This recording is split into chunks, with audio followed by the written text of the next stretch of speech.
nandoana tamin'ny mpiasa ty moa zany efa efapolo taona zay fa nidirana coopérative zany teo amin'ny 3 taona teo.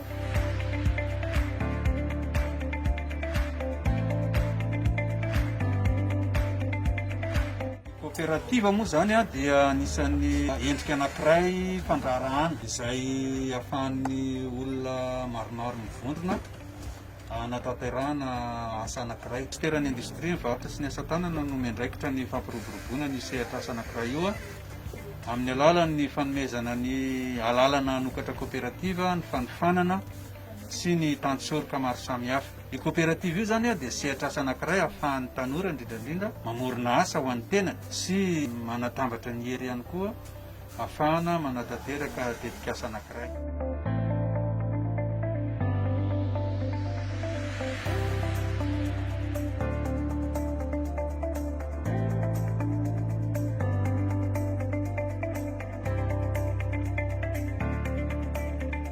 Araka ny tapitry ny fikambanam-bean'ny kooperativa maneran-tany moa zany dia isataona ilay mankalaza ny andro resam-pirenena amin'ny kooperativtsika dia amin'ity taona ity zany ny loha hevitra ny safidian'izy ireo dia hoe ny kooperativa miasa manoloana ny fiovaovan'ny toetr'andro.